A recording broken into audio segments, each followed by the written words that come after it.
I think I was supposed to talk about my new book, which is called Blink, and it's about snap judgments and first impressions. And it comes out in January, and I hope you all buy it in triplicate. But I was thinking about this, and I realized that that although my new book makes me happy, and I think will make my mother happy, it's not really about happiness. So I decided instead I would talk about someone who I think has done as much to make Americans happy as perhaps anyone over the last 20 years. A man who is a great personal hero of mine, someone by the name of Howard Moskowitz, who is most famous for reinventing spaghetti sauce.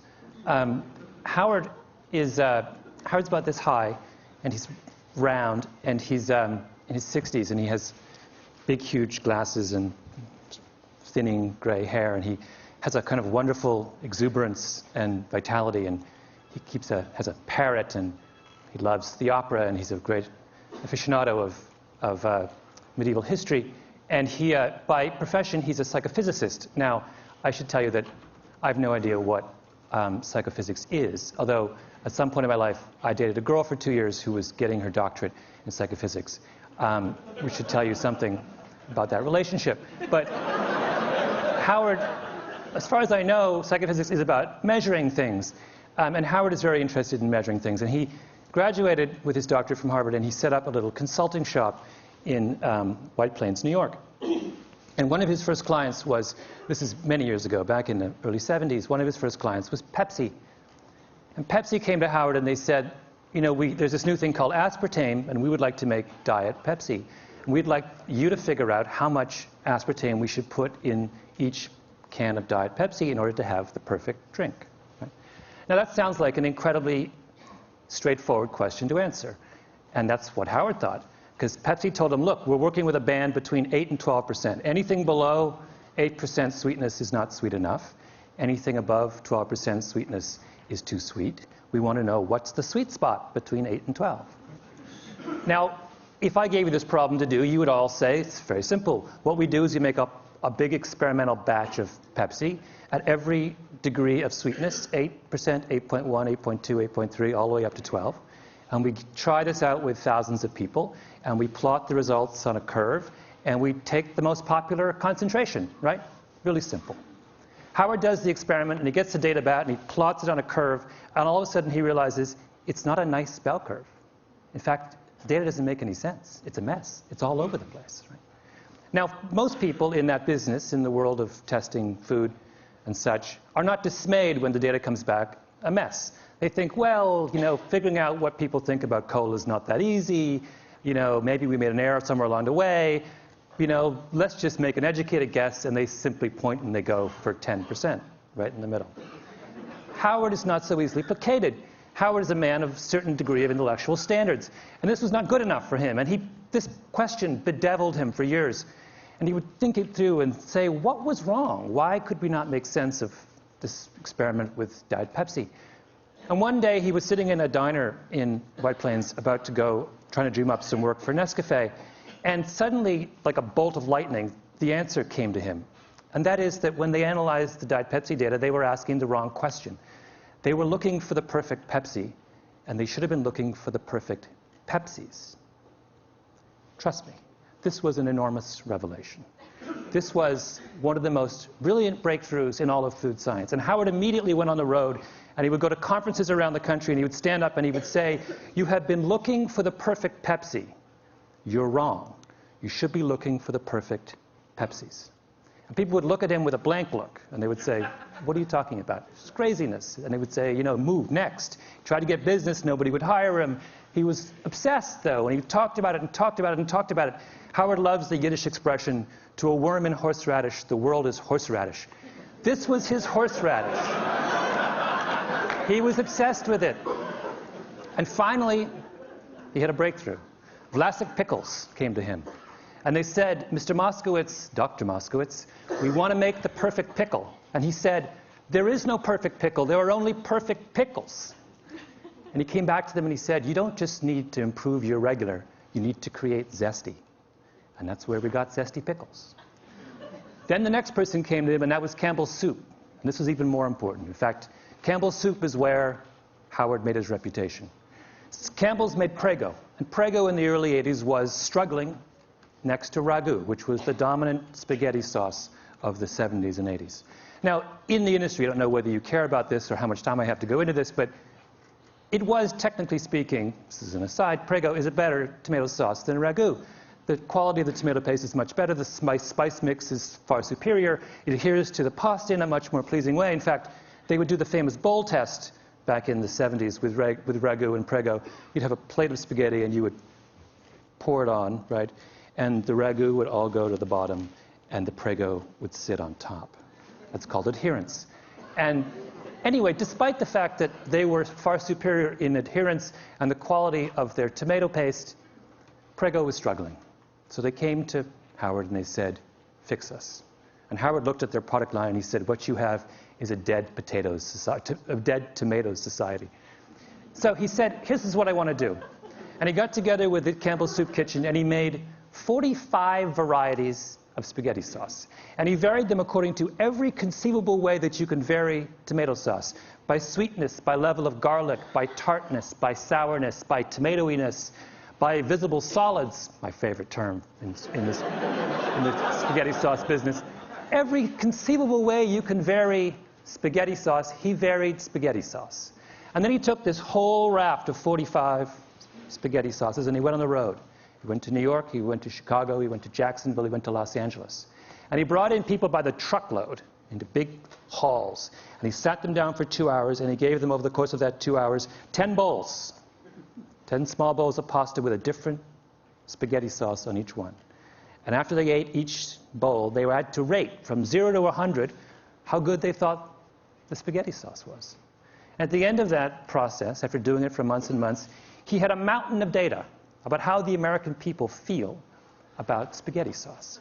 And then he analyzed the data. Now, did he look for the most popular brand variety of spaghetti sauce? No. Howard doesn't believe that there is such a thing. Instead, he looked at the data and he said, let's see if we can group all these different data points into clusters. Let's see if they congregate around certain ideas. And sure enough, if you sit down and you analyze all this data on spaghetti sauce, you realize that all Americans fall into one of three groups. There are people who like their spaghetti sauce plain. There are people who like their spaghetti sauce spicy. And there are people who like it extra chunky. And of those three facts, the third one was the most significant. Because at the time, in the early 1980s, if you went to a supermarket, you would not find extra chunky spaghetti sauce. And Prego turned to Howard and they said, are you telling me that 1/3 of Americans crave extra chunky spaghetti sauce and yet no one is servicing their needs? And he said yes. And Prego then went back and completely reformulated their spaghetti sauce and came out with a line of extra chunky that immediately and completely took over the spaghetti sauce business in this country. And over the next 10 years, they made $600 million off their line of extra chunky sauces. And everyone else in the industry looked at what Howard had done and they said, oh my God, we've been thinking all wrong. And that's when you started to get 7 different kinds of vinegar and 14 different kinds of mustard and 71 different kinds of olive oil and then eventually even ragu hired Howard. And Howard did the exact same thing for ragu that he did for Prego. And today, if you go to the supermarket, a really good one, and you look at how many ragus there are, do you know how many they are? 36. In 6 varieties. Cheese, light, robusto, rich and hearty, old world traditional, extra chunky garden. That's Howard's doing. That is Howard's gift to the American people. Now, why is that important? It is, in fact, enormously important. And I'll explain to you why. Because what Howard did is he fundamentally changed the way the food industry thinks about making you happy. Assumption number 1 in the food industry used to be that the way to find out what people want to eat, what will make people happy, is to ask them. And for years and years and years and years, Ragu and Prego would have focus groups. And they would sit all you people down and they would say, what do you want in a spaghetti sauce? Tell us what you want in a spaghetti sauce. And for all those years, 20, 30 years, through all those focus group sessions, no one ever said they wanted extra chunky. Even though at least 1/3 of them, deep in their hearts, actually did. People don't know what they want, right? As Howard loves to say, the mind knows not what the tongue wants. It's a mystery. And a critically important step in understanding our own desires and tastes is to realize that we cannot always explain what we want deep down. If I asked all of you, for example, in this room, what you want in a coffee, you know what you'd say? Every one of you would say, I want a dark, rich, hearty roast. So people always say when you ask them what they want in a coffee, what do you like? Dark, rich, hearty roast. What percentage of you actually like a dark, rich, hearty roast? According to Howard, somewhere between 25 and 27% of you. Most of you like milky, weak coffee. But you will never, ever say to someone who asks you what you want that I want a milky, weak coffee.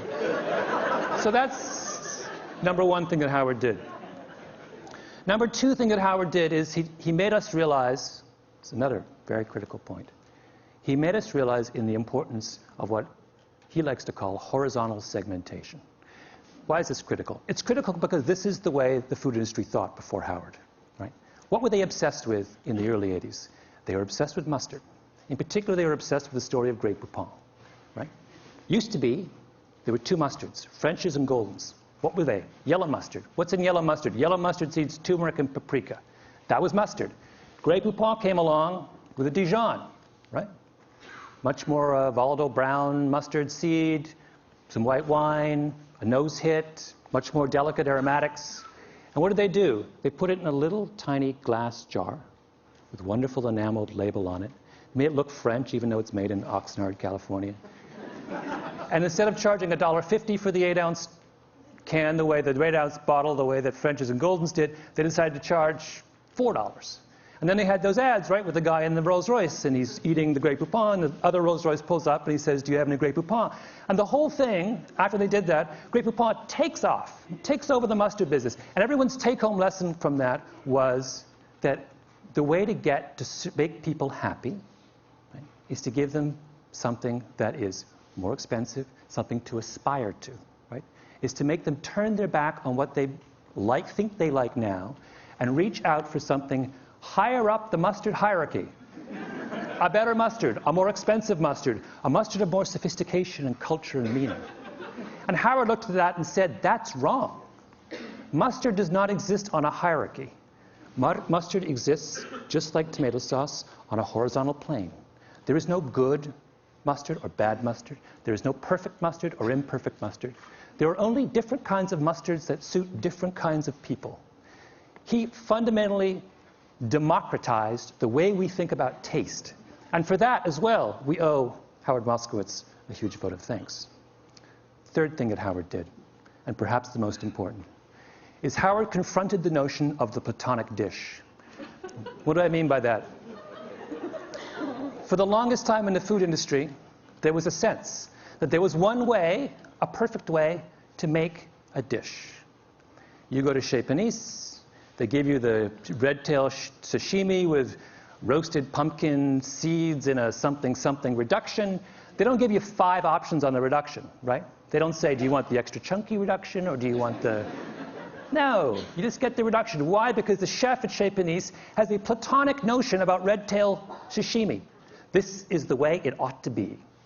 And when that, and she serves it that way time and time again, and if you quarrel with her, she will say, you know what? You're wrong. This is the best way it ought to be in this restaurant. Now, that same idea fueled the commercial food industry as well. They had a notion, a Platonic notion of what tomato sauce was. And where did that come from? It came from Italy. Italian tomato sauce is what? It's blended, it's thin. The culture of tomato sauce was thin. When we talked about authentic tomato sauce in the 1970s, we talked about Italian tomato sauce. We talked about the earliest ragouts, which had no visible solids, right? Which were thin, you just put a little bit over and it sunk down to the bottom of the pasta. That's what it was. And why were we attached to that? Because we thought that what it took to make people happy was to provide them with the most culturally authentic tomato sauce, A, B. And B, we thought that if we gave them the culturally authentic tomato sauce, then they would embrace it. And that's what would please the maximum number of people. And the reason we thought that, in other words, people in the cooking world were looking for cooking universals.